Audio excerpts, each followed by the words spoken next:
I've done three like trauma intensives. One was back in Kentucky, and it was for professionals. So it could be doctors, nurses, therapists who felt like maybe some early life traumas was getting in the way of their professional practice. And it seemed like mostly cognitive behavioral therapy and group therapy. And then the second one was called Finding Peace. And this particular director named Troy Love, he was trained in the EMDR. Welcome to Conversations on the Compassion Works Way. I'm Jordan Schaefer, and this is a chance for me to talk with people about what they're doing, things that they know about that I find interesting and think are important, and I think you will too. So today I'm talking with Shane Adamson. He's a licensed clinical social worker with the Center for Marriage and Family Counseling in Frisco, Texas. So Shane works with teens, couples, and relationships, specializes in working with addictions. So he's putting together a class on trauma, I think, and he asked for my input regarding EMDR, how that relates to trauma. So we had a good long conversation, and he had some great questions, well thought out, so he helped me explain the different phases of EMDR and a little bit about each one. And so I thought it was good. When I reviewed what we did, the video, I had a couple of things I would probably say a little differently. One is the way that I explain EMDR to clients is I take what they come in with. So if they have anxiety, that kind of an issue, then I'll explain EMDR in terms of that, kind of demonstrate even how it can calm. If people come in with trauma, childhood trauma or whatever, then, and let's say they talk about it and they tear up, then I'll explain EMDR in terms of how it works with trauma memories and experiences. So I do also want to emphasize that this is there's what's called an EMDR training, EMDR IA International Association training, and we strongly prefer those. They may cost a little more, but they're approved EMDR trainings that are really good and help you.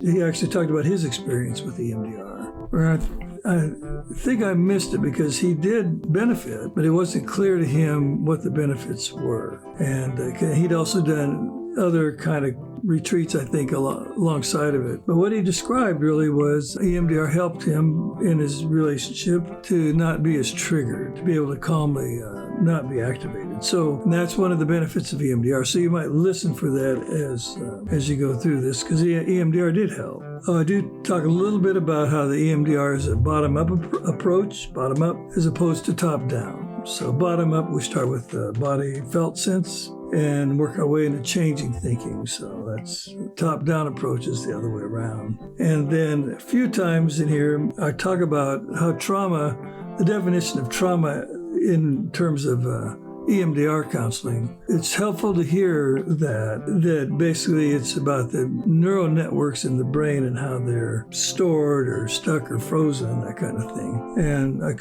so I go through that maybe one time too many, I don't know, but that's in there, and I think it's good to hear. So towards the end of the interview, I get kind of wound up. I like talking about it, and Shane had to go, I think. So, but he reminded me of a client I had early on who said, and the session had gone over, but he said, "Well, Jordan, I like talking to you, but I gotta go." And so we kind of end in a rush, I think. But basically, this is a conversation, a really good one with Shane Adamson on really EMDR and how it works.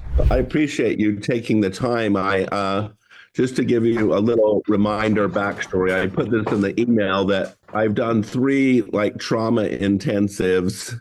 One was back in Kentucky, and it was for professionals. So it could be doctors, nurses, therapists who felt like maybe some early life traumas was getting in the way of their professional practice. And it seemed like mostly cognitive behavioral therapy and group therapy. And then the second one was called Finding Peace.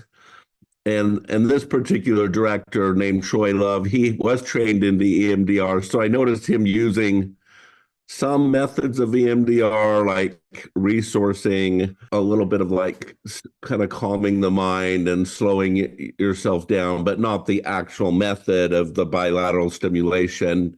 So it was also more experiential in nature with some cognitive behavioral therapy. And then I think he wasn't trained in somatic experience in the body, but he had a workbook that you would tune into your body and kind of feel the emotion and things like that.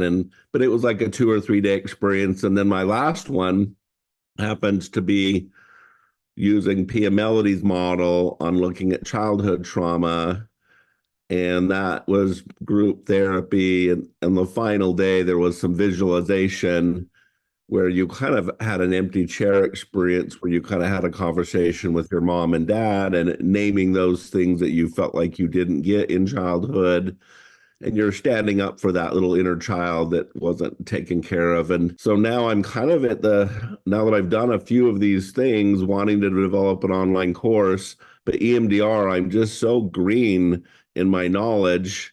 I have done it like 8 sessions, but that's where you come in, where I'm hoping you can kind of share some information that will help me understand this therapy method so I can, when I talk about it on my online course, I can talk about it accurately. Is that helpful? When you say you've done about 8 sessions, you mean as a client you did it?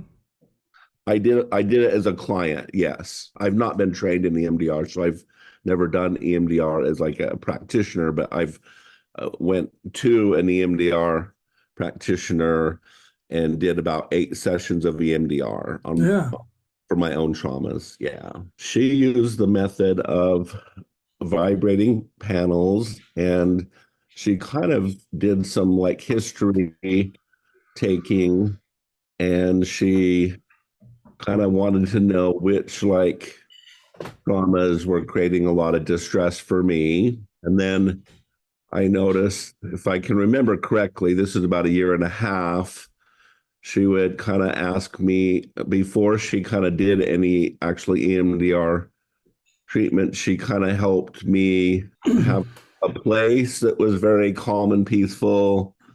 And I think one of the resources was a nurturing parent.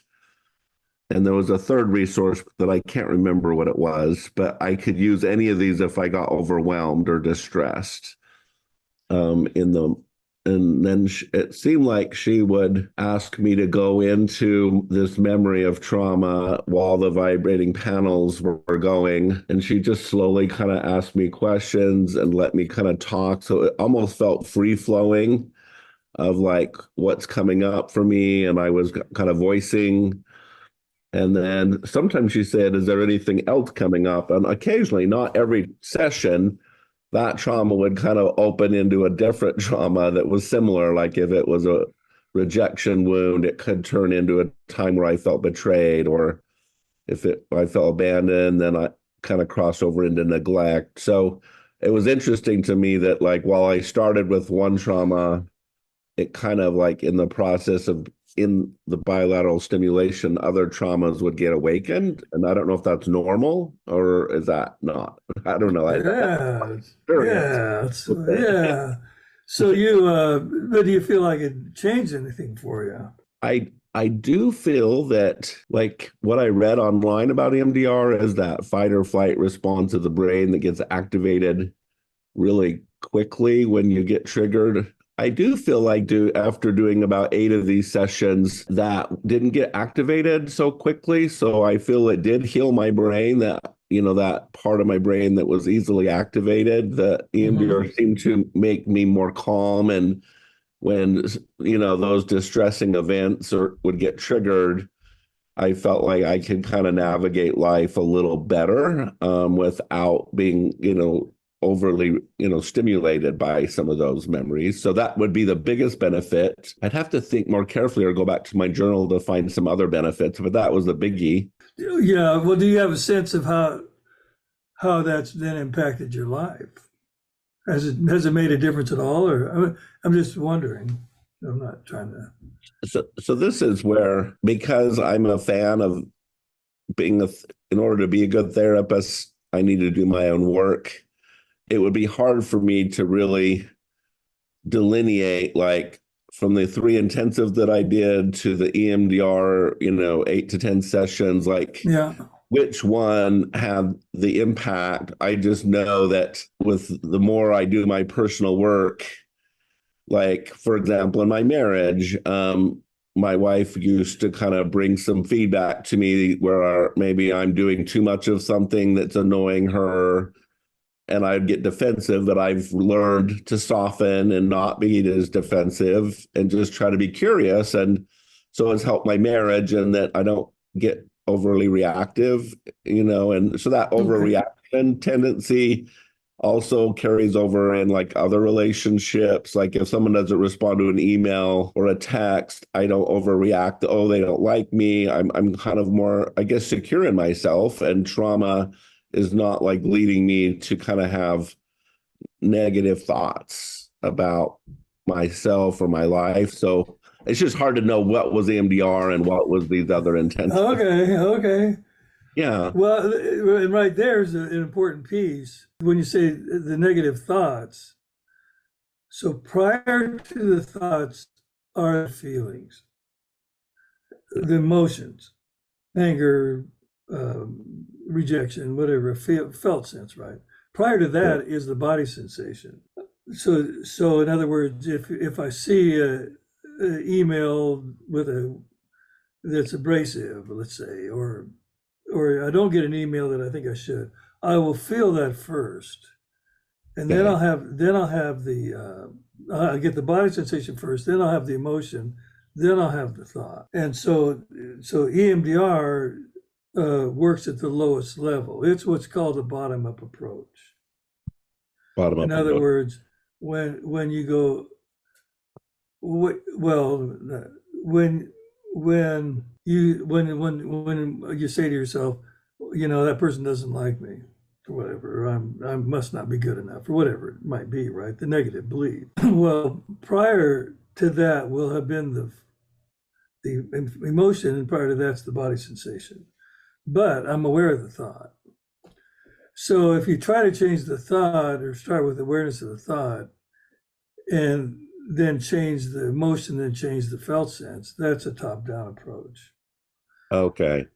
And EMDR is a bottom-up approach. That's one thing. Maybe one thing that might be helpful is if I was like a brand new client, I'm a therapist, so like I have a little more understanding, but if I was a new person and I'm exploring EMDR, like I just read online, like there's 8 phases of EMDR, and I don't know if you give them just a brief overview of like beginning, middle, end, and kind of touch on these different phases, or how would you explain EMDR?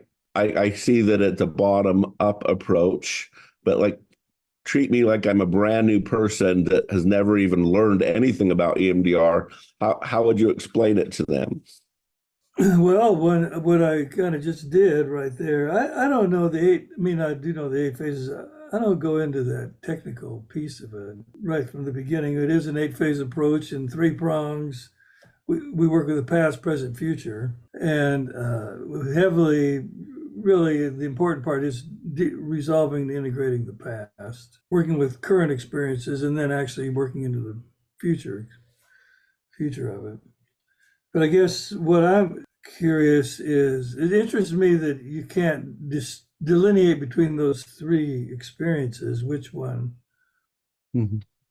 That interests me. I'm chewing on that. Oh, okay. Breaks my heart, so that interests me, right? So I guess the other question is, why haven't you taken the training? Why aren't you trained in EMDR? You're a therapist?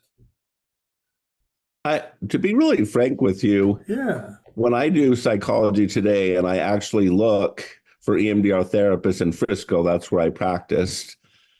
Jonathan Taglione is in my office. There's a second EMDR practitioner, Cami Gudry. And then when I actually look within a city block, there's like 8, 10, or 12. And so I've got a teeny bit certified out because I did one certification in couples therapy. Sue Johnson had 4 modules, each one being about $1,200. And then there's all the supervision that goes with it. And then I did sex addiction, which is the CSAT. I am a CSAT. Wow. And now I am, now that I'm like 10 to 15 years down the road, I'm now understanding that underlying many addictions is trauma. And so therefore, in order to help people with addictions, and depression, anxiety, I really need to be more skilled in trauma. So I've been doing, I guess, what you would call middle class, not the full certification, but just kind of bouncing around some of these intensives and books because I don't feel ready to do another certification and throw down the money. That it's well, let go of the certification idea, but let me change. Let me help you with the language. Okay. EMDR. This is all. Let go of the idea of trauma, and we're talking now about maladaptive neural networks. Okay. You can write that one down if you want, but in other words, that we have life experiences as kids that put in place neural networks that are basically stuck or frozen. Okay. Meaning they don't adapt to the current situation. And also meaning we've got to learn how to regulate them. So, and let me give you this piece here. When I talk about memories, I'm talking about body sensations. I'm talking about emotions, fear, anger, grief, and I'm talking about pictures. Do you know where all these memories are located, where they are linked in the brain? Do you know that? May or may not. Is it the hippocampus or the amygdala? I kind of read kind of down that stuff. The limbic, well, I would call it the limbic brain, but it's in that area, right? Okay. It's the prefrontal cortex is the bald spot, but I got that. But anyway, but the limbic brain, which is where the hippocampus and all that stuff is where these memories are linked in. Now, when you have what you're calling a trauma experience, or I would call it a highly activating experience, right? Your nervous system is jolted, it's highly activated.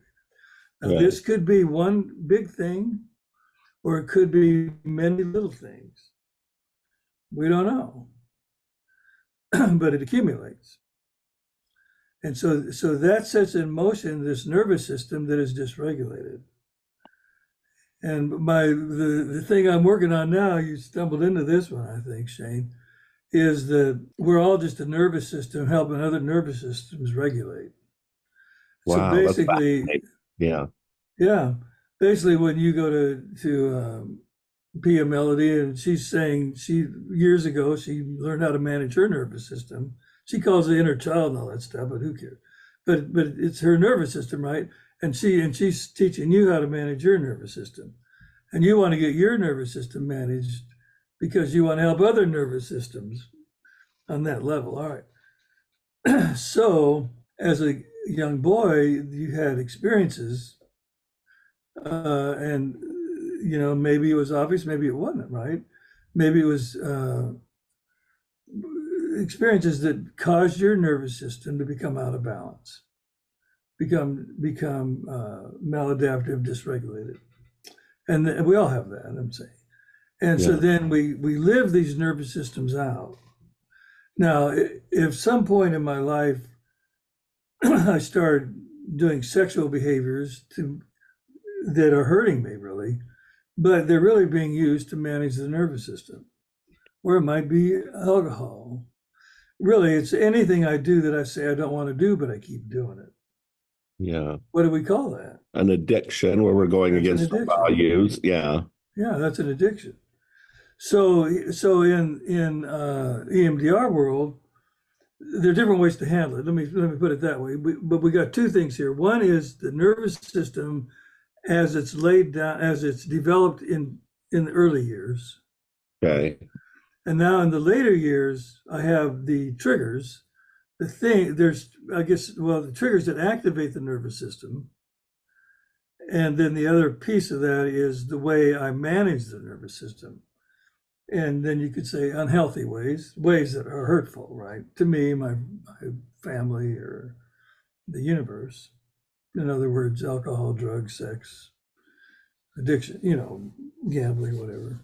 So from an EMDR perspective, then we do two things. We resolve and integrate the early childhood memories so they're no longer being linked in in an activated manner. In other words, they're now able to lay down, they're able to calm.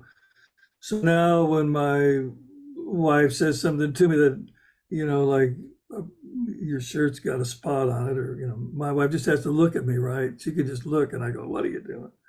Well, I'm able to have that experience, but not that in every childhood memory I ever had about feeling criticized, but like that. So there's that. And then there's also, with EMDR, we help regulate the nervous system as it was developed. And then we also help lessen the triggers. We can do EMDR with the triggers. We can, by do EMDR, what I mean is we can help the triggers resolve and integrate, so they no longer activate in the same manner. So now I can even feel judged or feel criticized or whatever it is, but I'm no longer as activated. Got it. And now I'm able to manage my nervous system. Okay. Well, that makes a lot of sense. So that's why maybe EMDR has got a lot of great outcome studies, and it can be more effective in being able to heal the brain quicker than talk therapy, because you're doing a bottom up approach. And if your brain doesn't get stuck in fight or flight, it's more calm and regulated. And then you're not having as many triggers, because your brain is calmer, you can do life better. Am I getting that right? Yeah. Okay. All right. Yeah. You're scaring me. It's exactly right. Yeah, that's the idea. And you think better. You're able to make better decisions. That kind of thing. So the origin, can I ask, these are just me hearing stories, and I just want to validate if they're true. The original founder of EMDR, what's her name again? Francine Shapiro. Francine Shapiro, that Yeah. she was walking her dog in the park and she had a distressing emotion, but because her eyes were looking to the left and the right, something happened that she actually had the distress of that emotion go down. And that was like maybe her first little idea that there's something with the eyes and the brain that can take distress down. And then the second story I heard, and you can tell me if these are true, that when she was counseling a lot of people in trauma, their eyes would twitch. And so she kind of started to connect the dots between her walk in the park and eyes twitching during telling stories. Is that the origins? Or make it right if I don't have it right. Well, I've never heard the second part of it. Okay. So I don't know. It's not in the book that I'm aware of, unless they rewrote the book. I hadn't heard that part. Well, the part that, at that time she had been diagnosed with cancer. And so she was in a difficult situation. And the idea of the walk in the park is she was probably walking, thinking about her diagnosis, thinking about that. And she noticed, as she was feeling distressed, that her eyes were moving back and forth. Okay. And that she started feeling calmer from it. And then she consciously she thought, oh, that's interesting. So she would consciously bring up a disturbing memory, feeling, and then move her eyes back and forth. And she noticed that then would calm the system. And then, as I understand it, she went back she was a PhD grad student with other therapists, though, in psychology. And, they started playing with it and realizing that if you moved your eyes back and forth while you had these disturbing feelings, that something would change. It would be less activating. Mm-hmm. And so that's what she came up with her first study. Her first study was with people that were trauma survivors. Well, they were, childhood sexual abuse, military, and maybe policemen. Okay. And they did a controlled study, they call it, I think, quasi, but basically where they would have one group, they'd talk about the trauma or whatever they did, and they move their eyes back and forth. The other one, they didn't. But then at the end of the time, they realized that the people who would move their eyes were less disturbed by it. Okay. And then the different methods, to do the bilateral stimulation. I've only experienced one, which was the vibrating panels in my left and right hand. But I've heard that like some practitioners do something with a screen where your eyes go back and forth. Like, have you compared the different methods of bilateral stimulation and which one has better outcomes, and how many are there? Different ways to get the eyes to go back and forth in a healing way. Well, yeah, I mean, it's been shown, there are apparently 3 studies or so, that the eye movements have the best result, are preferred. But the other ways are tapping, which is what you had, is the pulsars back and forth, and they work well. You can do them both together. And then the other one is sounds. You can put on headphones and buzz back and forth, and they all work in some form or another. And so here, what you're doing here is, and your therapist sounds like she was doing this with you, is activating the memory. And we'll ask, so what's the picture of the worst part of that memory? Now, I'm telling a story, I want to know the picture, right? Right. And when you bring up that picture, what are you feeling? What's that make you say about yourself? Well, I'm no good, or I'm bad, or I'm helpless, right? And then what are you feeling? What emotions coming up? And then where do you feel in your body? So those are the parameters. And that's a neural imprint. In other words, at the time of that event, those memories, again, memories are pictures, body sensations, emotions, got set into the system, linked in. And they're activated when they get linked in, so they're easily accessible. At any rate, they come to the surface. And now what we're going to do is what's called bilateral stimulation. And that's the eye movement, or the tapping, the pulsars that you had, or the sound, or all 3. And that's really, you asked me what, I think that's the limit of that. Okay. So I understand tapping and headphones, but eye movement, how do you get the eyes to go back and forth? Is there like just with your hand, or do you have a computer screen, or how do you do that? Always, all different ways. Yeah, you can do it like this. Mm-hmm. Or you can use a computer screen with a ball on it. Do they have? Okay. Yeah, it doesn't matter. We don't want to be confused or by the manner in which they move. The idea is just to move them back and forth. Right. Okay. It doesn't matter. But here's the piece I wanted to share with you. You activate this neural imprint, that childhood memory, maybe like this, right? But the feelings are there. See, these feelings are memories. When you think of that time, whenever, that right now we're going to do this. And what's going to happen is your neurons in your brain are going to start jumping around. And like you even said, it might go to other memories. It'll link to other times when I had this same feeling. It'll link to other experiences, other pictures, other thoughts, other body sensations. It may or may not. Sometimes it doesn't. But over the process of doing that, you allow the brain then to reconsolidate. You allow the brain to metabolize those memories. Then they resolve and integrate, and they're no longer activated. It really is a fascinating science, and I can see why it's really popular now, and it's got a lot of momentum. I think most of the premier treatment programs like the Meadows and any of the ones that people seek out for care, they have EMDR practitioners. And I just had a client go through PCS in Arizona, and it was a week-long intensive, and I think EMDR was one part of that. Group therapy, individual therapy. And so what has been your favorite part, like, as you've been an EMDR trainer and practitioner, like as you've observed?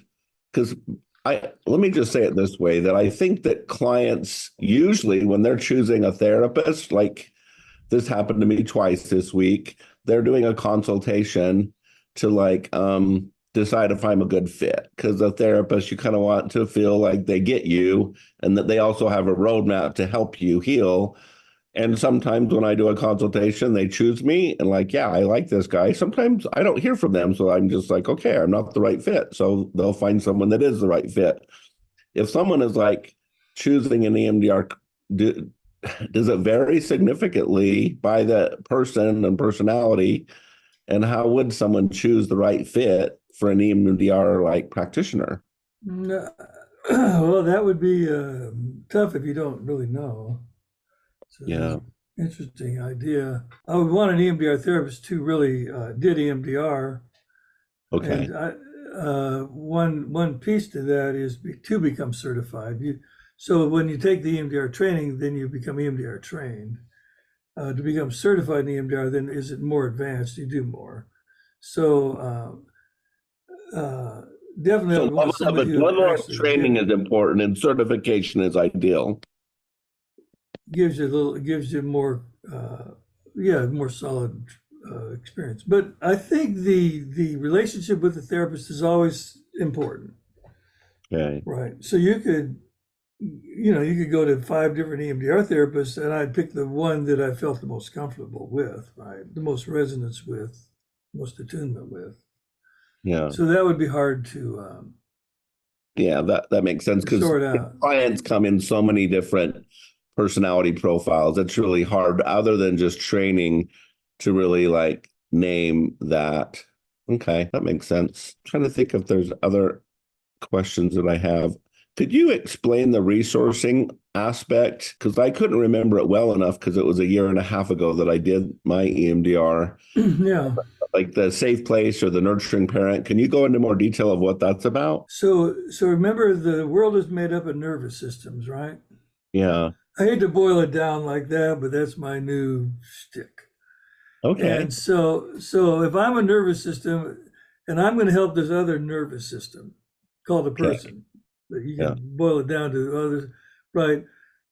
And the problem is their nervous system is dysregulated. They're anxious all the time. They get angry real quick. All that. Well, the first step, and I had to learn this the hard way. The first step is teaching that nervous system how to regulate itself because it doesn't know how. So that's the safe, calm place. And also, when I do this process called EMDR, I'm going to remember we talked about it, we're going to activate their neural imprint of life experiences that happened along the way. And Yeah. there'll be as many as you want to go into, but they're right. Well, when we activate it, we want to be able to be sure they can calm it back down. Okay. So that's step one, really is to help a person learn how to manage, calm their own nervous system. Right. So that's one piece. And that's the safe, calm place. And a good EMDR therapist will always do that first. A good therapist will always do that first with any client anyway, help them manage their Yeah. system. All right. Now, so that's the safe, calm place. And then you have a way then to, if you get activated, again, your wife says something that goes, okay, then you're, hey, let me go to the meadows, Yeah. and calm down and just to kind of be there. And interestingly enough, if I have go to my thinking place, my calm place, think myself there, my nervous system will follow. In other Okay. words, it'll calm down. Because So I kind you're of like kind of in the calm place, you're supposed to focus on your five senses, the sight, smell, sounds, and breathe deeply and really kind of visualize yourself there. And that's the stabilizing part of the safe, calm place, right? it calms down the nervous system. So the Okay. nervous system is activated. The neurons in the brain are going, come on, man. And you calm it down. Okay. And so that manages to calm it down. Yeah. Okay. So that's that piece. The other piece is what it's called RDI, Resource Development Installation. And so what that is, it's helping pull in a good, solid experience, like like a time when you did something well, like you got a grade in school that you were brought in front of the class and they said, hey, good job. And you're activating the felt sense of that. Or somebody who you admired as a kid, the coach or a parent. And so what you're doing is you're having them think about that person or that experience. Could be a symbol, could be a movie, could be a book they read. Think about it, and then we're going to do bilateral stimulation again. We're going to shake up the nervous system a little bit, let it relink itself to bring in that experience. Oh, okay. Paradoxically, we're doing the same thing, but we're doing it slower. Is the idea? We're doing it slower. That you call that the solid or positive life experience, which could be a person or like getting an accomplishment or even a movie or a book. Any of those could work for a positive, solid life experience. Is that what you call that? Another resource? Yeah, Okay. that's a resource. Okay. Yeah. Well, this is all about the felt sense. Have you heard the term felt sense? Um, Tell me more about felt sense. Well, it came from a guy named Gimlin. Well, it's in it, which he's a good guy. I mean, he figured it out that there's a feeling sense in the body. It's kind of like when I walk in a room and it's a conference room and I'm excited, or I walk in somewhere and I don't feel safe, but or I walk in some other place and I do feel safe. It's the body's reading the whole experience all the time. So if I go to for me, the mountains in Cascades on a meadow there, the body's resonating with the experience and it's feeling calm, right? Okay. So now what we want to do is to be able to activate that feeling, the felt sense of that consciously in this life experience. And so it's the same as when I get the award or when I see my dad, do something good or be kind, then I get a feeling sense of that. Oh yeah, that was good. And so now what we're trying to do is we're trying to activate that feeling sense and pair it with something so we can consciously now experience it again. Again, it's working with the nervous system, helping it to regulate itself. I might have some more questions for you. It's just going to require me looking at my notes for a second. You're doing great. Like I'm really understanding EMDR at a much deeper level than before I started this. Good. Yeah, good. That's what we do. Okay, let me see here. So I'm just gonna history taking, like tell me like how long that takes in kind of like making an inventory of traumas. How would you know which one to do first, second, third, and how long does that end up being? Is that one session? Is that 2 or 3 sessions? Like the way I look at it and tell new therapists, and of course it's always different, situation, but you got to meet somebody the first time. And right. So that takes a meeting, hey, and to help them get a feel like you know what you're talking about or you're full of yourself or whatever it might be. And you also want to find out their life and what's going on with them, right? That takes about a meeting. Yeah. And okay. Then all goes well, then they come back, and then it takes about 2 or 3 meetings to get a decent history. And with EMDR, we are concerned with, how their nervous system, the environment within which their nervous system developed. What was mom like? What was dad like? How'd they get along together? Well, how about your brothers and sisters? What was happening when you were born? How about family moves? How about the divorce? What happened? When the divorce, who'd you end up with, or all that. You can go. Moves are a big thing. How'd you do in school? When did you get bullied or not? So you're looking at life experiences that are maladaptive. That, in other words, they activated, but they didn't resolve and integrate. Okay. And so that's the history. Now we want to be clear.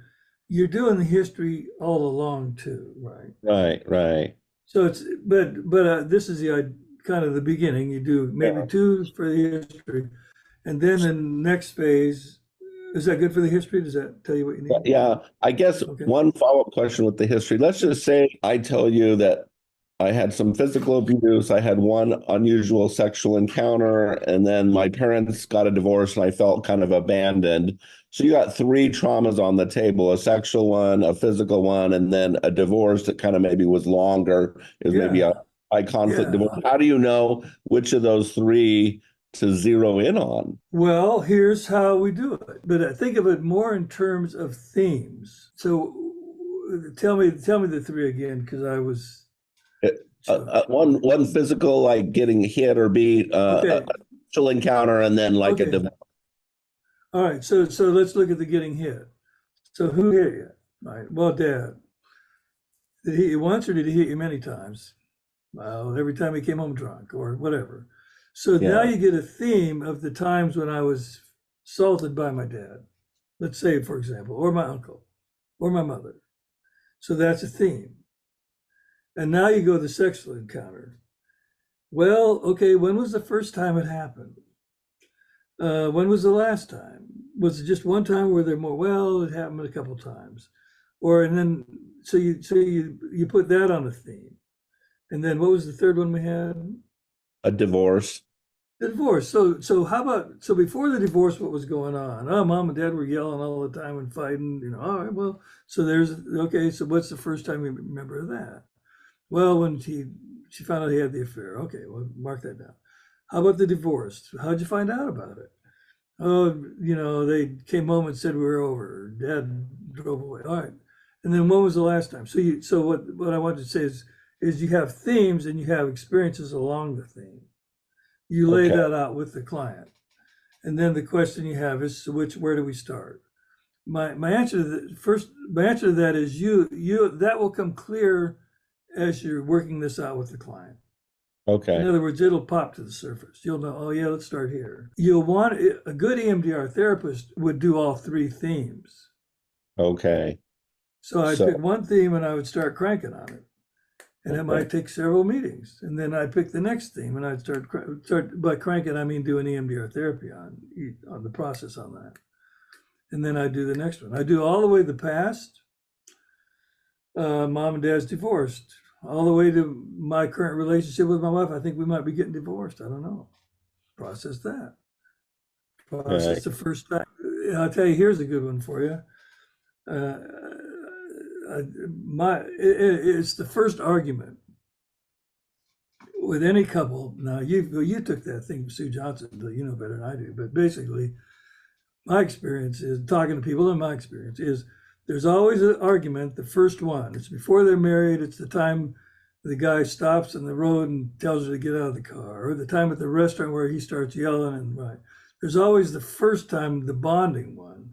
Anyway, that's a target in the present. And so you want to process that. And then you take it into the future. And that's what's different about EMDR, I think, is you're processing the way the neural network was set down. You're processing the way it's activating now, the triggers. And then you take it into, well, so the next time your wife gives you that look like you got dirt on your shirt or food, whatever, then what's going to be? And then how do you stay calm? Yeah. Okay. But to answer your question, you lay it out, and then as you're doing that with the client, it takes 2 or 3 meetings usually. Then between the two of you, you both know where to start. EMDR, I want you to hear this, is a collaborative therapy, meaning I'm working with the client. If the client says, I don't want to talk about that abuse, I'm not ready. Fine. Let's work with the getting hit by dad or mom, right? So it's collaborative. Okay. I was looking at kind of the different elements of EMDR, and there's these 2 words, desensitization and installation. I kind of think I know what they mean, but you would know much better than I would. Like, is desensitization the stabilization of the brain? Desensitization is, you remember I said that the nervous system has stuck or frozen memories? Yeah. Memories are pictures, sensations, and emotions, right? But they're stuck. In other words, they're still there from when I was a kid. They're timeless. So when I do desensitization, what I'm doing is I'm letting those memories metabolize. It's like I ate a ham sandwich when I was 5 years old, and that ham's still stuck in my stomach. Now we let the body digest it out. That's desensitization. We're letting the brain resolve itself. And I didn't say this earlier, but it's important. Really important. When Francine first came up with EMDR, it was actually called EMD. That's the desensitization, right? She realized by doing this, by that I mean eye movements, but it could be tapping, it could be sound, that it resolved and integrated stuck or frozen emotional memories. Okay. Later, 3 years later, the R is reprocessing. She realized now I can think about things in a different way. Now I see, oh, okay, I wasn't a bad kid. I was actually a good kid. My dad was a bad dad. Now, he was acting out of his nervous system, so okay. But it wasn't me. It wasn't my dad, or my mom, or whoever we're gonna, right? So I have a new understanding of the experience, a new way to look at it. But I think it comes after the feelings are resolved and integrated. Okay.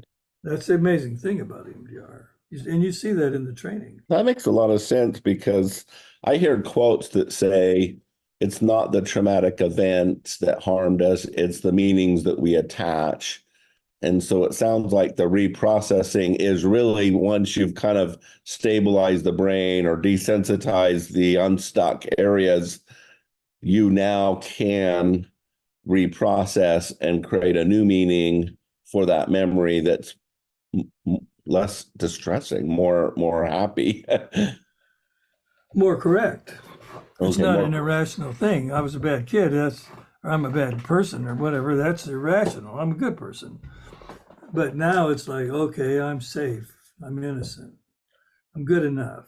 I'm okay as I am. And when you change the feeling underneath the felt sense to where it feels okay, then the thinking changes. Again, that's the bottom up approach. And people who come from I say that. okay. Bottom up approach. Now, so then you ask me, that's desensitization. Then the next step is installation. And what's really interesting is that once I clear out I have the memory of my dad's angry face, I can see it, but I'm no longer activated by it. I'm okay. Okay. Now my belief about myself is I'm good. I'm okay. And it stabilizes. And it also we help attach that to the memory, the imprint. So the neural imprint resolves and integrates, and also we help it have a new meaning, self-referencing belief, right, about who and what I am. That's the installation is now adding in, a positive self-belief, really. But the thing is, with EMDR, you want to clear out the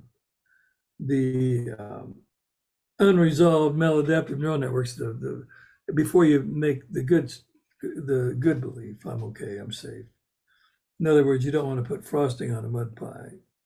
So you want to clear it out, and then that's the installation. So you kind of took me through the stages there. You're good, Sean. Nice. Shane. Yeah. We may only have time for this, but at the very ending of EMDR, it says things like body scan, closure, reevaluation. So is this kind of like at the end of a session, like you're trying to ground the client? Like, can you maybe talk about body scan, closure? Well, you do that at the end of a processing session when it's complete. You don't do it every time. And really, that's the amazement of Francine Shapiro and her insight or her awareness or what she knew. You remember the idea that the body keeps the memories. Well, the body keeps the score, but the body is what's holding these memories. So like when a little kid is even you stop doing that, right? The kid's body's going to contract. Dad gets angry. He says, hey, you better stop. And the body will contract like that, right? The body in fear, the body will always contract. Well, if it happens one time, it'll relax and it's fine. But it happens over and over again. I'm getting bullied at school. The kid's coming. I'm going to contract. All right. So then that's how the memory's held in the contracted body. So then what we're doing is we're doing EMDR processing. We're resolving all that, letting go of the fear, letting go of the body sensation, letting go of the belief. The picture now metabolizes. So the last thing we do is, where do you feel this in your body? And it was feel tight in my big toe or my foot, my ankle, my leg, my heart. Go with that. let the Okay. body relax around that memory. So now I can have the memory without the contraction. Then it's resolved. Okay. So that's what she's doing there. It's amazing. I just feel like there's a piece of that that I don't quite understand. Like I have seen clients' bodies contract, and maybe that's the neural pathways, the old neural network stuck. And so their body is like tense. I have a different idea that I don't know if this applies here, but tell me if it does or doesn't. Like you've maybe seen the window of tolerance. Yeah, And sure. yeah, so like I've always thought that my goal is to get my clients in the middle window where they can function well in their day-to-day activities. And the upper part is more of a hyper aroused, flooded. And then the hypo aroused is kind of, I visualize it blue, kind of frozen. And that's where you're numbing and not feeling and pushing down. And so I guess what I'm asking, does the window of tolerance relate to this body scan thing? Or is it a whole different idea that's not really related to the body scan thing? The window of tolerance is related to the whole thing. Okay.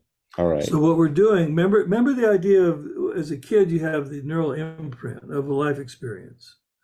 When the child was sexually abused and how uncomfortable it felt, or being hit by dad, or the divorce and how scary it was, all that.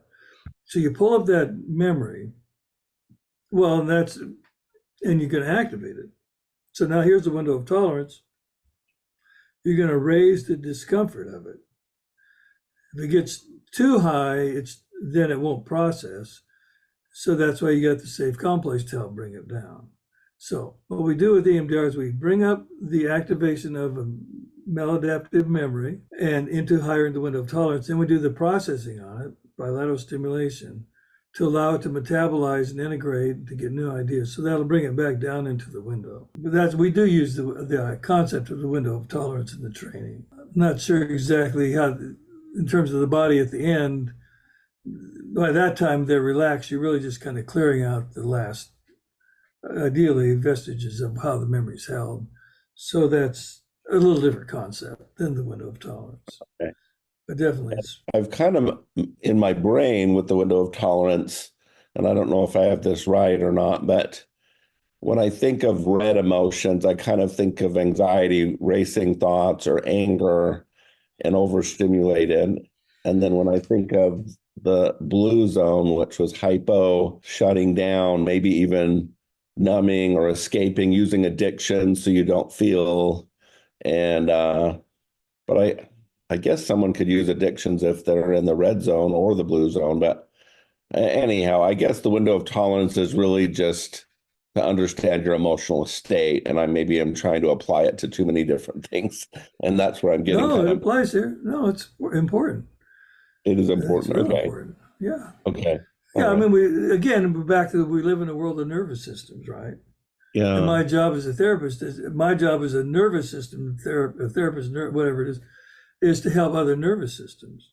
And the window of tolerance is basically how can I stay in the zone to where I can tolerate life as it's coming towards me, right?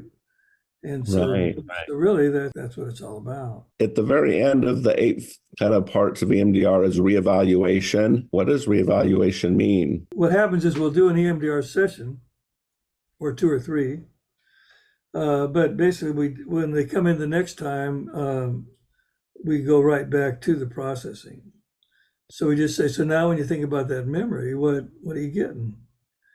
And let them tell you a little bit about it. And then they bring up, what's the picture of the worst part? And then we start processing it again. So we keep, well, what it means is we're reevaluating the nervous system, the neural networks that were activated at the time of the trauma memory. Yeah. And how have they now metabolized? Okay. How have they worked themselves out? And so it's a way to do that. Yeah. Through the questions. So I think that you've really, I mean, for what I know, EMDR is way deeper and complex than what an hour can do, but these other 2 comments that I have are kind of more reflections of just people who are my friends and colleagues who are EMDR practitioners who've confided in me, maybe because they really trust me. One EMDR practitioner said, you know, Shane, I love EMDR and it's powerful, but sometimes I fall asleep in the middle of it. and like that was just a confession he made. And then the other practitioner who's trained, I don't know if she's certified, but she said, I love EMDR and it's powerful, but it's kind of boring. And I kind of like the CBT and talking through things. And so I know that that's probably stabbing you in the heart. I know it, yeah. Let's take this guy and tear him up. Well, I'll tell you what. Oh, go ahead. Go ahead. That's all I have. Yeah, knife in your heart. EMDR is a paradigm shift on how you look at the human experience. Okay. Not only other people, but your own. Now, the first one you got was the guy, the therapist, guy, whatever, said they fall asleep during it. Well, I've done that because it activates back to the window of tolerance. It's hypoarousal. And so I think, well, let me come back to that idea.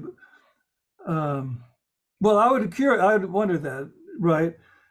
I tell you, I had a client come and he had worked, a young guy, good guy, and he was working on heavy duty trauma stuff. And he came in the morning, like at 9 o'clock. And I'd worked with him, we'd done a few sessions. And he was coming, and I had a good night's sleep, and I said, you know, I'm going to get sleepy because I always get sleepy with this guy. I know it's going to come. He comes in, we pull up the trauma, doing the processing, and I start getting real tired, just aching. And finally, it's over, he leaves, and then I wake right up. And what I realized is, but I didn't know how to handle it. I didn't have the courage to say, I'm getting tired. What's going on with you? Okay. That's how you handle that. And what that was is my body's nervous system reacting to his nervous system because I hadn't done my work. So that would be the challenge. And in the same way is if I think CBT is more interesting than EMDR, that means I don't get EMDR. That means, well, now I'm going to be, now I'll get you back. But that means that the therapist doesn't see good results. The therapist isn't seeing what they're getting. They have low standards. If you're just changing thinking, you're doing the top down, you're not changing what's underneath the system. Okay. And so that I think, and you know, there are people learning EMDR because why do you become a therapist? You become a therapist to hear all these stories. I don't know if it's true, but let's say, right, to hear other people's life stories and help them out. I got to be the helper. With the EMDR, I'm a facilitator of their process. Here's a good one for you. I'm not the agent of change. You know, in other words, who's that guy? I'll get to it. Which he's a great guy, so I shouldn't say it like that. But it's the sex addiction. You know, I took that the first training, and I had so many books from it. I had it was crazy. It was all up here, right? It was all thinking about it, all writing and doing stuff. So the therapist is the agent of change. I'm the expert. I know how to tell you what to do to change your life experience. In other words, if you work on these books, read all the, or do, you know, they got the workbook and, you know, that other thing. You do all these exercises, you come in, we talk about them, we'll put you in a group, that this is going to make your change. You know? Yeah. But I'm here as CBT, don't do it. So, you know, but I've, you know about it. But basically, I'm going to tell you what to think. You know, in other words, you have an irrational thought. And if you would just change that thought over and over again, then you're going to think correctly, and then you won't have this problem. So in other words, so I know how to tell you how to fix your problem. I'm the agent of change.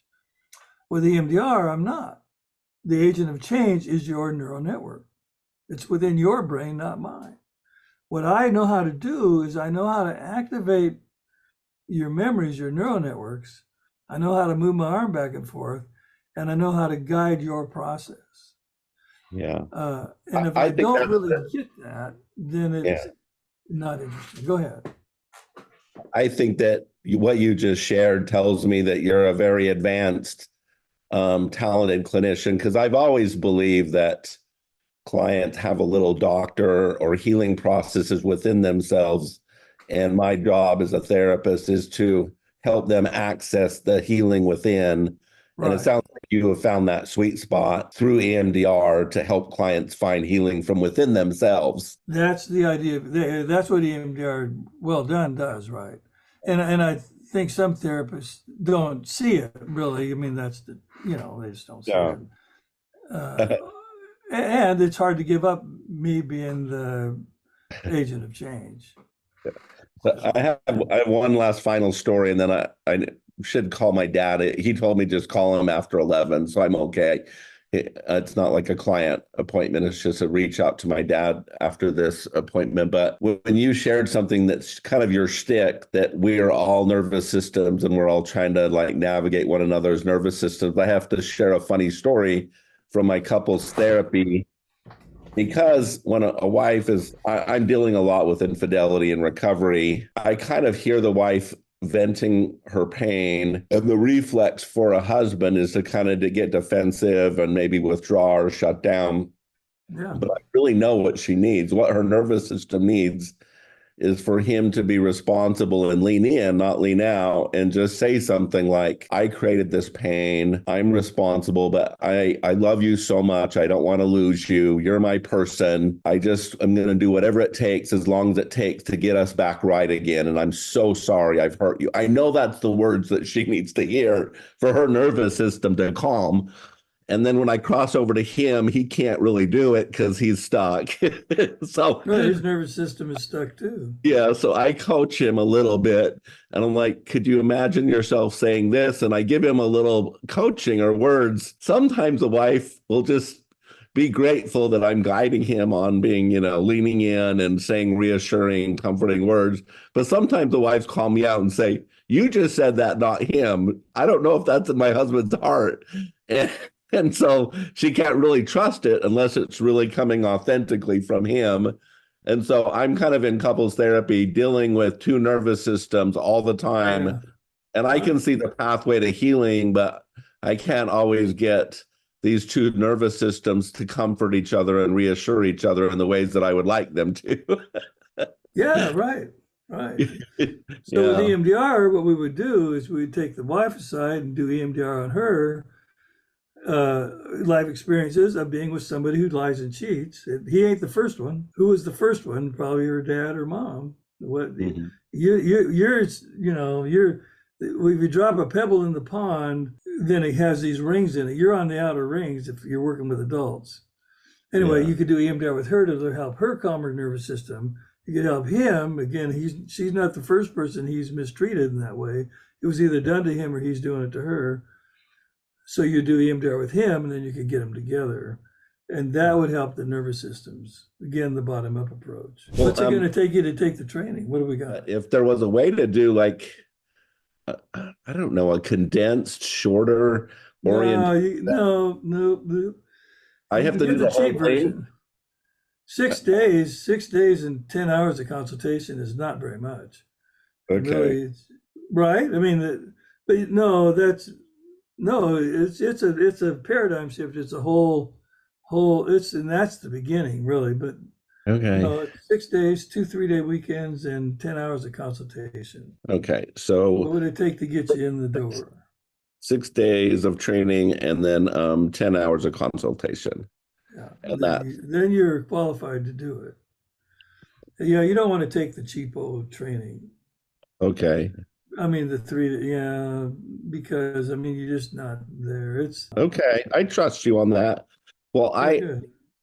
if I once I kind of get into this course, if I need to do a part two, I might reach out to you if I realize I didn't ask you something really important, because you really moved me from probably 4 or 5 out of 10 in knowledge of EMDR up to at least a 7 or 8. I know I'm not a 10 because I'd have to go through 6 days Well, you could do the training. training and you'd be at a 2 or a 3. So no, I'm we got still different scales. No, I just gave you an hour's worth of my take on it. Well, but it's good though, and it's important, and I think I explained it in a way that you can understand it, right?